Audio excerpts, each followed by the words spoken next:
que hay algunos niños que tienen dificultades que van más allá de lo comillas aceptable. Aprender es difícil para todos y no hay persona que haya pasado por el aprendizaje sin alguna dificultad en algún momento, eso es un hecho.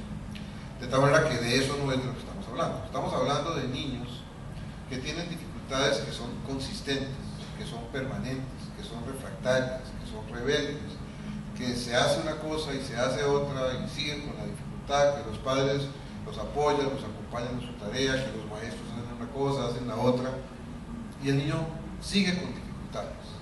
En otras palabras, estamos en el campo de las dificultades y los trastornos del aprendizaje. Y cuando llegamos a ese campo, los padres entonces se mecen los cabellos y se preguntan, ¿y ahora qué vamos a hacer? Y realmente es una pregunta pertinente, ¿qué es lo que vamos a hacer? Entonces esta presentación de hoy en la noche se programó pensando en compartir con ustedes algunos de los elementos que permiten entender a este niño, qué es lo que le puede estar pasando, para sobre esa base poderlo acompañar de mejor manera en sus aprendizajes, y eso es entonces lo que vamos a intentar hacer hoy. En ese orden de ideas, lo primero es entender que el aprendizaje no es una cosa, una sola cosa. Al aprendizaje concurren muchos elementos, muchísimos, y algunos de esos elementos, o con más frecuencia varios de ellos, pueden no funcionar de la mejor manera posible, y cuando eso ocurre, el niño o la niña puede tener dificultades en su aprendizaje. Eso es lo que vamos a ver. Desde el punto de vista académico, si ustedes quieren, estas son las categorías básicas que manejamos. Entendemos que hay 4 categorías: los que ya podríamos llamar dispositivos básicos del aprendizaje, lo que podríamos llamar la actividad nerviosa superior, las funciones cerebrales superiores y el equilibrio afectivo emocional. Vamos a tratar de pasarle revista a esos elementos, y para el propósito vamos a barajar y dar cartas nuevas, o sea, vamos a agarrar eso mismo que estaba antes y ponerlo de una manera que sea más fácil de trabajar operativamente, y con este monito es con el que vamos a estar trabajando. Y empecemos con el primero, los prerequisitos básicos. Los prerequisitos básicos no son elementos de aprendizaje en sí mismos, pero qué duda cabe que si eso no funciona bien, el niño va a tener dificultades para enfrentar el aprendizaje. Ejemplo, el niño ciego. La ceguera no es un trastorno de aprendizaje por ninguna clasificación, pero qué duda cabe que enfrentarse al aprendizaje cuando uno es ciego, eso es difícil. Entonces ese es un ejemplo de un prerequisito básico que puede funcionar no muy bien, y ese, por ejemplo, es el asunto de los sistemas sensoriales. Uno de ellos es la visión, por supuesto. Esta es una lista de algunos de los que manejamos más corrientemente, pero eso ciertamente no agota la lista. Tal vez el que más ruido hace en este momento en nuestra sociedad es el así llamado niño hiperactivo, niño inatento, niño con síndrome deficitario de atención e hiperactividad. Hay cualquier cantidad de sinónimos para eso.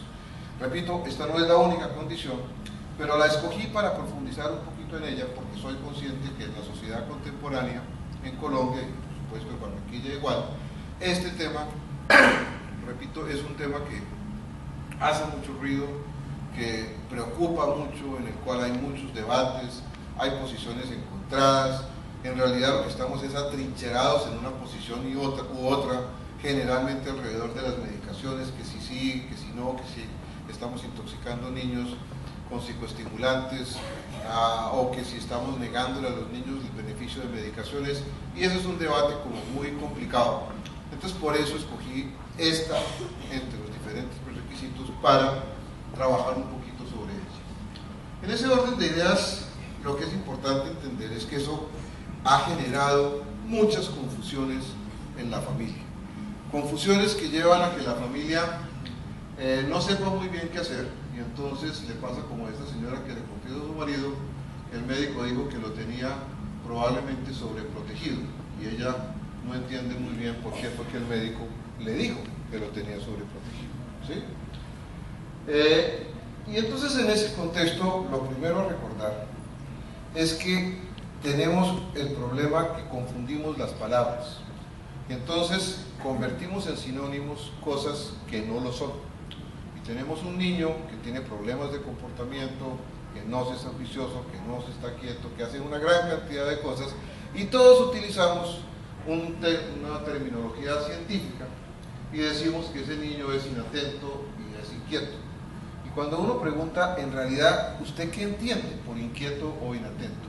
Uno encuentra cualquier cantidad de respuestas que le dicen que probablemente eso no es lo que ese término no es el que mejor describe qué fue lo que pasó. Por ejemplo, doctor, el niño es inquieto y es inatento. ¿Y usted qué entiende por inquietud e inatención? Vea, doctor, antier tuvimos unas onces en la casa, finalmente hicimos las paces y entonces mi suegra, la señora esa, mi suegra, vino a comer a la casa y este niño se encarama encima de la mesa y le empieza a gritar cosas, que es que mi mamá dice que usted es una bruja y le echó el chocolate. Doctor, imagínese, ¿sí? Nosotros bregando a arreglar todo, usted sabe la herencia que ya viene y mire con las que sale, ¿sí? ¿Y cómo es? Pregunta, ¿ese es un niño inquieto e inatento? O de pronto lo que pasa es que es un niño grosero, o de pronto es un niño agresivo o maleducado. Pregunta, estos términos ya no existen, ¿sí? Estos términos ya deben ser reemplazados por terminología científica o siguen existiendo. Y el problema es que con demasiada frecuencia convertimos en sinónimos a algunos de estos términos y claro, nos vamos por allá cazando pispirispis con terminología científica y la realidad está muy por otro lado, de una manera muy distinta. Y nosotros arreglamos el problema cambiándole el nombre. No decimos déficit de atención, sino utilizamos el término que utiliza el taxista que lleva al niño a la consulta. Y el término que utiliza el taxista es este, ¿sí? Y lo hacemos porque de esa manera no nos quedamos amarrados a un diagnóstico de hiperactividad, sino nos ponemos en los zapatos del taxista y encontramos que lo que el taxista describe es un niño que es así. Y cuando ya lo hacemos de esa manera nos podemos preguntar si hay otras causas de chico insoportable distintas del síndrome llamémoslo ya de aquí en adelante TDAH por las siglas en español para no estar repitiendo una y otra vez. Si hay algunas causas distintas del TDAH, y en efecto hay muchas otras causas, algunas muy raras, pero otras estas que están acá. Antes de empezar con la primera, quiero recordarles a todos que una de las diferencias entre los médicos y los policías es que los policías buscan culpables y los médicos buscamos causas. De tal manera que cuando pongo de primero en la lista los defectos de crianza, no lo estoy haciendo para culpabilizar a los padres. Y no estoy diciendo eso en este momento ni por prudente, ni por político, ni por querido, ni por evitar que ustedes se me vengan encima y me asesinen, ni por nada de esas cosas. Lo estoy haciendo porque es verdad. Los padres no son culpables de nada distinto de querer a sus hijos. Eso es una realidad de apuño. Los padres quieren lo mejor para sus hijos. Eso es indiscutible. Pero el hecho de que sus intenciones sean sanas y de que no sean culpables de nada, no significa que no se puedan equivocar. Se pueden equivocar. De hecho, se equivocan con frecuencia. Y algunas de esas equivocaciones conducen a defectos de crianza, vicios de crianza. Sobre eso vamos a hablar un poquito más adelante en mayor detalle, cuáles son las causas que concurren a los defectos de crianza. Entonces por ahorita dejemos esto un poquito en el aire, pero mencionemos que probablemente la causa más frecuente del comillas chino insoportable son efectivamente defectos y vicios de crianza, pero no es la única. Puede ocurrir que el niño tenga un retardo mental, y aquí no estamos hablando del niño con un retardo mental severo, porque si ustedes me perdonan la expresión, a ese niño se le nota en la cara que tiene ese problema, y nadie espera que ese niño se quede quieto, juicioso y callado. Ahí no hay problema. El problema es con los niños que tienen un retardo chiquito, muy discreto, que por lo mismo no se les nota nada en la cara, y como no se les nota nada, todos esperamos que se queden juiciosos, quietos, callados. Pero ese niño, así sea discreto, comparte con los otros niños con retardo una característica central, que es una pobre autocrítica. Y si yo tengo una pobre autocrítica, ¿como a cuento de qué? Me tengo que quedar quieto, juicioso y callado ahora a las 7 de la noche aquí sentado, en vez de estar jugando o saltando o viendo televisión. No hay ninguna razón. Entonces ese niño tiene una pobre autocrítica y como consecuencia de esa pobre autocrítica, pues entonces se porta de esa manera. Algunas condiciones lingüísticas, algunos problemas del lenguaje conducen a fatiga a los niños, y esa fatiga se traduce en inquietud, en hiperactividad, en inatención, de tal manera que hay algunas causas lingüísticas que pueden llevar a un niño a comportarse de esa manera. Y una vez más, eso no es culpa de nadie, eso no es culpa del niño, eso no es culpa de los padres, pero el taxista lo identifica como un niño muy inquieto, muy molesto, simplemente porque tiene ese problema lingüístico. El así llamado espectro autista vale lo mismo que dijimos para el retardo mental. Los niños con severos cuadros autistas, pues evidentemente nadie espera que se queden quietos, pero los que tienen cuadritos muy sutiles pueden ser niños muy disruptivos, muy inquietos, muy poco atentos, pero como no se les nota nada, todo el mundo espera que se queden quietos y se destacan como niños hiperactivos. Los trastornos del sueño, y sobre eso sí me quiero detener, porque es que cada vez entendemos más el papel del sueño en la vida normal de todas las personas, pero en este caso, por supuesto, en la situación de los niños. Y lo que cada vez entendemos mejor es que el sueño de esta noche consolida en la memoria de largo plazo los aprendizajes que yo hice hoy, y al mismo tiempo me prepara desde el punto de vista actitud para los aprendizajes de mañana. Eso ya lo sabemos.